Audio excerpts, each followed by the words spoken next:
అస్సలాము అలైకుం వరహమతుల్లాహ్. అల్హమ్దులిల్లాహ్ వస్సలాతు వస్సలాము అలా రసూలిల్లాహ్ అమ్మా బఅద్.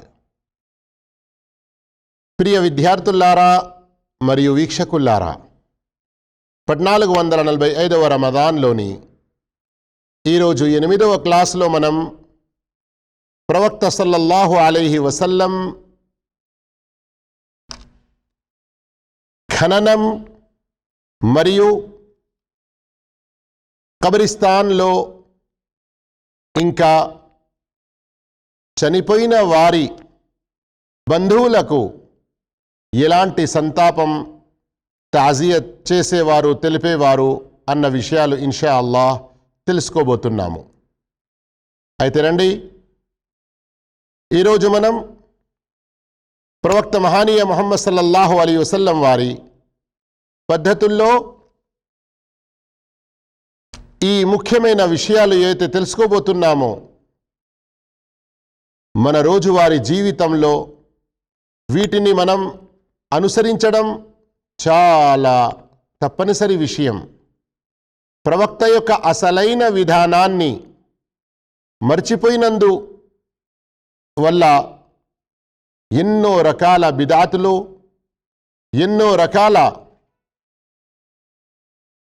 తప్పుడు విషయాలు మన సమాజంలో ప్రబలి ఉన్నాయి.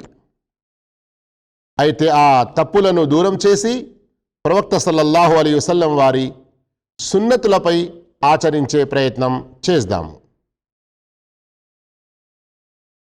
ప్రవక్త సల్లల్లాహు అలైహి వసల్లం నమాజే జనాజా మయ్యిత్ కొరకు చేసిన విషయం నిన్నటి 7వ దర్సులో విన్నారు మీరు. అయితే నమాజే జనాజా చేసిన తర్వాత జనాజా అంటే తెలుసు కదా, ఆ మయ్యిత్, ఆ శవం ఎందులోనైతే పెట్టి తీసుకెళ్తారు, ఆ జనాజా వెంట వెళ్ళేవారు. ప్రవక్త సల్లల్లాహు అలైహి వసల్లం నడుస్తున్న సందర్భంలో జనాజాకు ముందుగా ఉండేవారు. అయితే ఎవరైతే వాహనంపై వస్తారో వారు జనాజాకు ముందుగా ఉండకూడదు, వెనక ఉండాలని ఆదేశించేవారు. కానీ ఎవరైతే జనాజాను మోసుకెళ్తున్నారో ఆ సమయంలో వారితో ఇంకా ఎవరెవరైతే ప్రజలు వస్తారో వారందరూ జనాజాకు దగ్గరగా ఉండాలని, మరియు ఆ జనాజాకు ముందు, వెనక, కుడి, ఎడమ ఎటువైపునైనా ఉండవచ్చు, నడవవచ్చు అని ఆదేశించేవారు.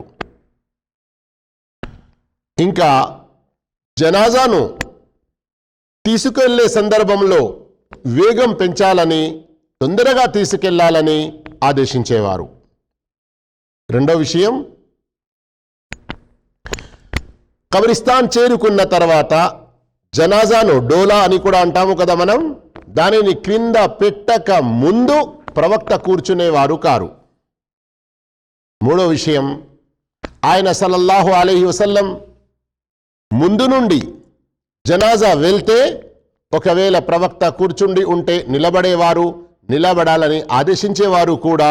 కానీ కొన్ని సందర్భాల్లో ప్రవక్త సల్లల్లాహు అలైహి వసల్లం అలాగే కూర్చొని ఉన్నట్లు కూడా ఉల్లేఖనాలు ఉన్నాయి, రుజువై ఉన్నది. నాలుగో విషయం, శవాన్ని సమాధిలో పెట్టే విషయానికి వస్తే ప్రవక్త సల్లల్లాహు అలైహి వసల్లం వారి యొక్క విధానం సూర్యోదయం, సూర్యాస్తమయం మరియు మిట్ట మధ్యాహ్నం సమాధిలో పెట్టకూడదు, ఖననం చేయకూడదు అని చెప్పేవారు. ఐదో విషయం, సమాధి బగలి ఉండాలి అని ఆదేశించేవారు. అంటే ఏమిటి? కిబ్లా దిశలో కొంచెం లోతుగా త్రవ్వి శవాన్ని అందులో ఇలా పెట్టడం. మరియు దీనికి సంబంధించిన కొన్ని వీడియోలు కూడా ఉన్నాయి. ఆ వీడియోలు కూడా అల్హమ్దులిల్లా చూసి ఈ పద్ధతిని నేర్చుకోవచ్చు, ఎవరికైతే ఈ పద్ధతి తెలియదో.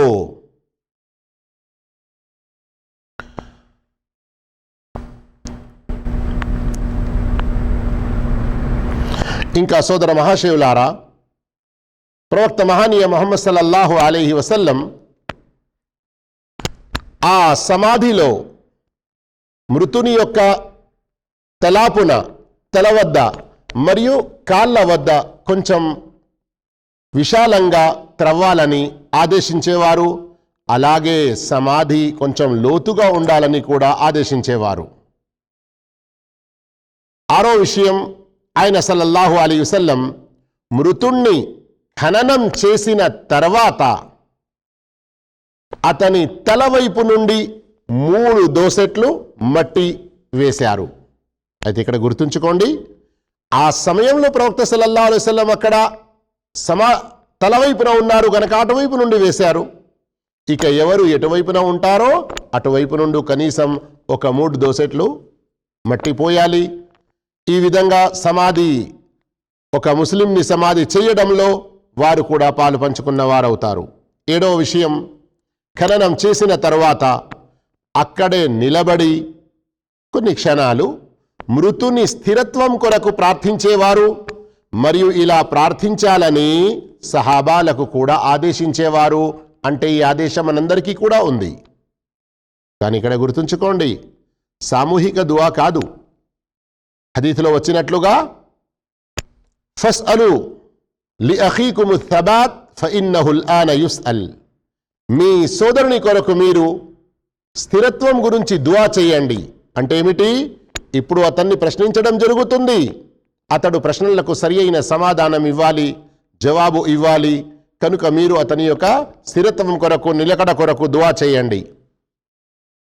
ఇంకా 8వ విషయం, సమాధి వద్ద ఫాతిహా ఇంకా ఏమైనా చదవడం లేదా మృతునికి కలిమా చదువు అని ఉపదేశించడం అనేవి ఆయన సల్లల్లాహు అలైహి వసల్లం నుండి నిరూపితం కాలేదు. కానీ ఎంత బాధాకరమైన విషయం, ఇలాంటి బిదతులకు ఎంతోమంది పాల్పడతారు. సమాధి పూర్తి అయిపోయిన తర్వాత, శవాన్ని పూడ్చిపెట్టిన తర్వాత తలవైపున నిలబడి సూరతుల్ ఫాతిహా లేదా సూరతుల్ బఖరా యొక్క ప్రారంభ ఆయతులు మరియు అతని యొక్క కాళ్ళ వద్ద నిలబడి సూరతుల్ బఖరా యొక్క చివరి ఆయతులు లేదా ఇంకా వేరే కొన్ని సూరాలు లేదా ఆయతులు చదవడం ఇలా కొందరు అలవాటు చేసుకుంటారు.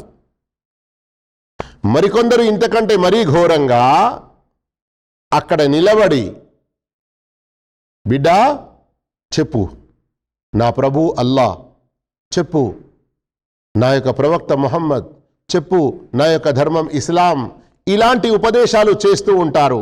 ఇవన్నీ కూడా బిదత్లోకి వచ్చేస్తాయి. వీటి నుండి దూరంగా ఉండాలి. బ్రతికి ఉన్న కాలంలో ఎవరైతే అల్లా యొక్క ఆరాధన, ప్రవక్త విధానాన్ని పాటిస్తూ ఇస్లాం ప్రకారంగా జీవించరో, ఇలా ప్రపంచంలోని మొలసాబులందరూ వచ్చి కూడా సమాధి వద్ద నిలబడి చెప్పు చెప్పు చెప్పు అని ఎంత నేర్పినా కానీ ఆ సమాధిలో ఉన్నోడు చెప్పలేడు. ఎందుకంటే ఇది వ్యక్తిగత విషయం. 9వ విషయం, చావు వార్త వినిపించడంలో ప్రవక్త సల్లల్లాహు అలైహి వసల్లం వారి విధానం ఏమిటి? ఎవరిదైనా చావు వార్త అతని గొప్పతనాలు చెప్పుకుంటూ చేసేవారు కారు. ఇలా చేయడం నుండి వారించారు కూడా. కానీ కేవలం ఒక ఇన్ఫర్మేషన్ ఇవ్వడానికి లేదా ఫలానా సమయంలో జనాజా ఉంది రండి అని చెప్పడానికి ఇలా చేయవచ్చు. స్వయంగా ఇలా చెప్పినట్లు ప్రవక్త సల్లల్లాహు అలైహి వసల్లం ద్వారా కూడా రుజువైనది. ఇక రండి మనం ఇప్పుడు ప్రవక్త సల్లల్లాహు అలైహి వసల్లం వారి విధానం శ్మశాన వాటిక కబరిస్తాన్లో మరియు సంతాపం తెలుపడంలో ఏముండినదో తెలుసుకుందాము. మొదటి మాట, సమాధులను అదనపు మట్టి పోసి ఎత్తుగా లేపడం లేదా ఇటుకలతో పేర్చి గట్టిగా తయారు చేయడం లేదా వాటికి ఏదైనా పూత పూయడం మరియు వాటిపై గుంబదులు, గోపురాలు, మజార్లు, దర్గాలు లాంటివి నిర్మించడం, కట్టడం, వీటన్నిటి నుండి ప్రవక్త సల్లల్లాహు అలైహి వసల్లం వారించారు. ఇవి ప్రవక్త యొక్క పద్ధతులు కావు. ఇలాంటి ఈ మజార్లు, దర్గాలు షిర్కు చాలా భయంకరమైన స్థానాలుగా నిలుస్తున్నాయి.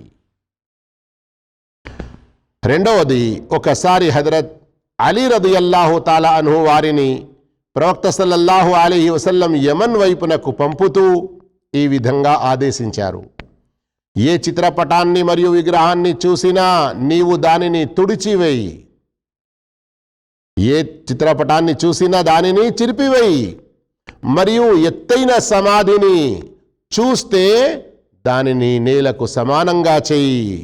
ఈ విధంగా ఎత్తైన సమాధులను సమానంగా చేయడం ప్రవక్త వారి విధానం.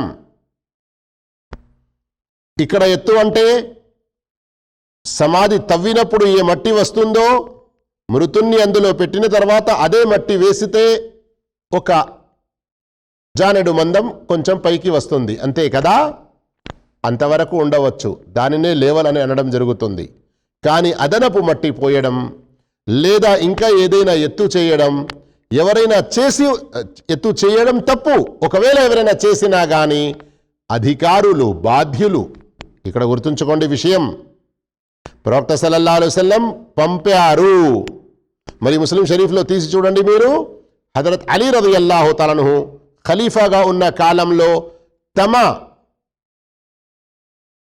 వద్ద ఉన్నటువంటి అబుల్ హయ్యాజ్ వారెవరు? ఆ సమయంలో మీరు పోలీస్ ఇన్స్పెక్టర్ లేదా సూపరింటెండెంట్ ఆఫ్ పోలీస్ అని అనవచ్చును. అలాంటి బాధ్యత వారికి ఉండినది. వారిని పంపారు.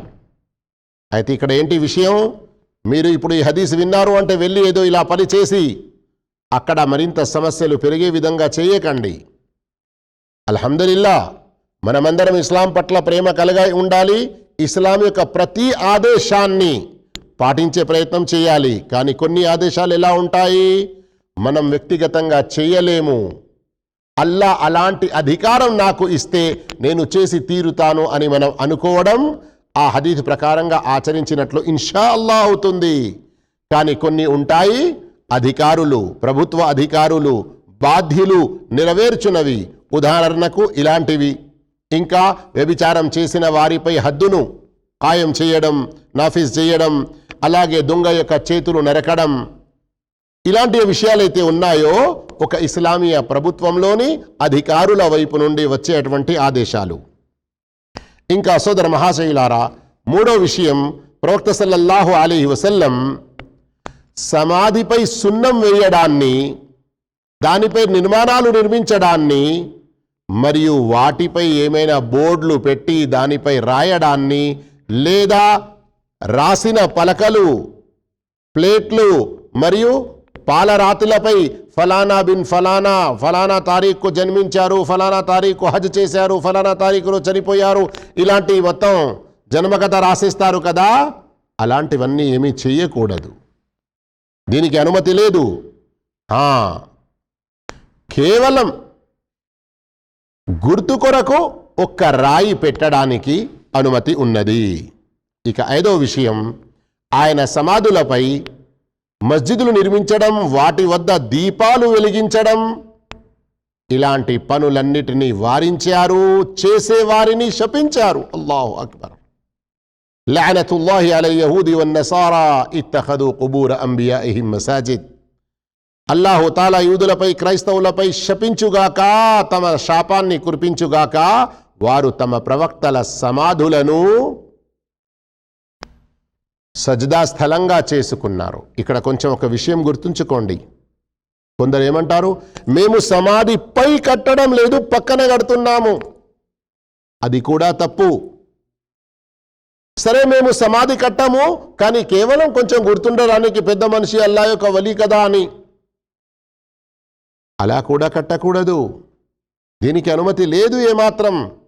ఇవే చాలా భయంకరమైన షిర్కు కారణాలవుతున్నాయి.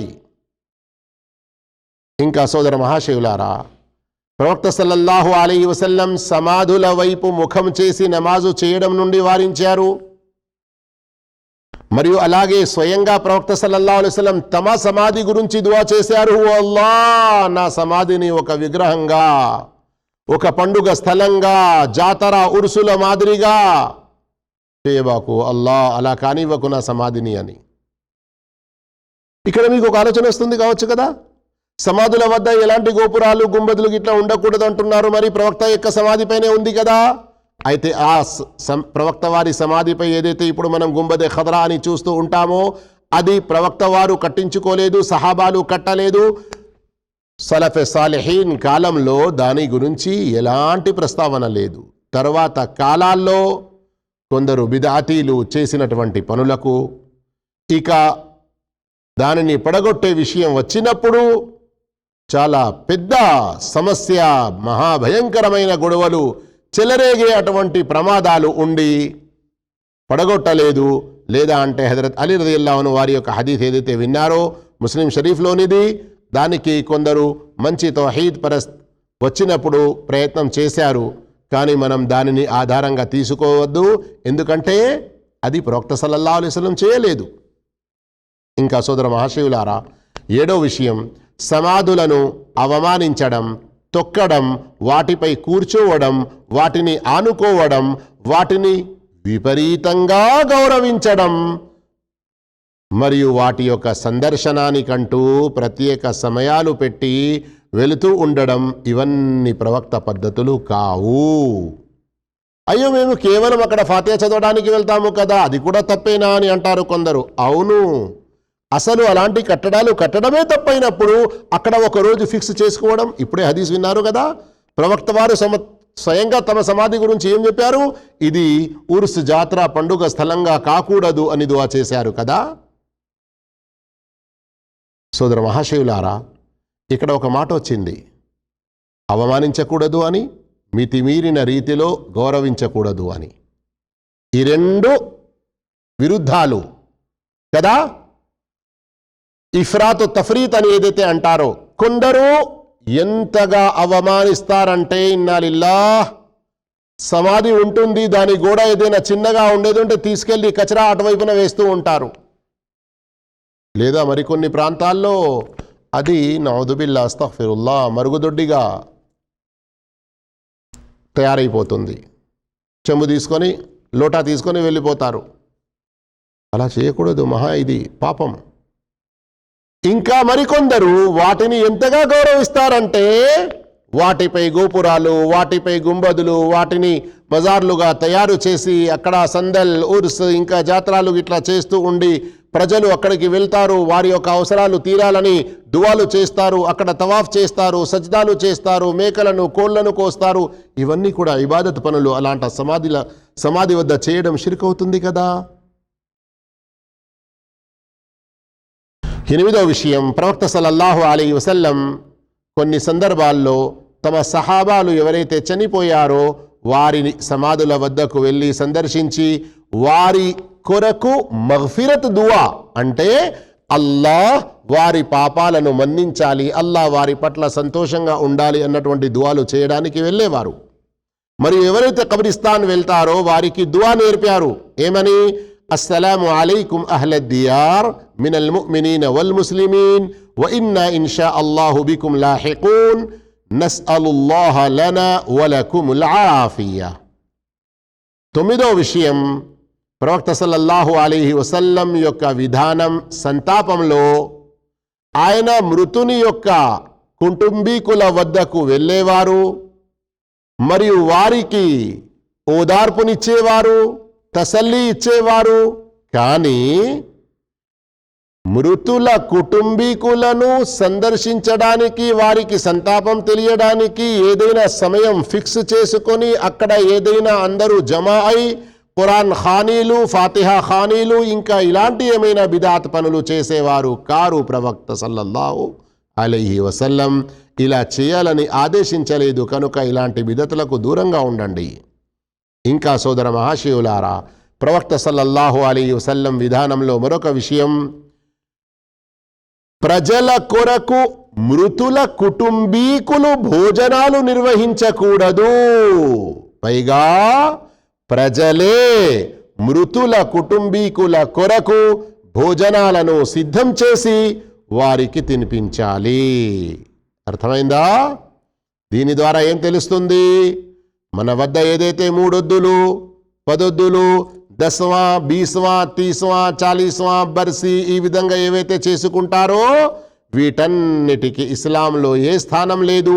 అలా చేయడం ఏ పుణ్యకార్యం కాదు. పైగా అది నిషిద్ధం మరియు పాపానికి దారి తీస్తుంది. అర్థమైంది కదా? ఇలా ప్రవక్త సల్లల్లాహు అలైహి వసల్లం వారి యొక్క పద్ధతులు తెలుసుకోవడంతో పాటు కొన్ని బిదాతుల గురించి తెలిసినది గనక మనం ప్రవక్త విధానాన్ని అనుసరించాలి, బిదాతులన్నిటినీ కూడా మానుకోవాలి.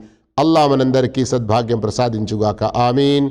వ ఆఖిరు దఅవానా అల్హమ్దులిల్లాహి రబ్బిల్ ఆలమీన్. వస్సలాము అలైకుం వరహ్మతుల్లాహి వబరకాతుహు.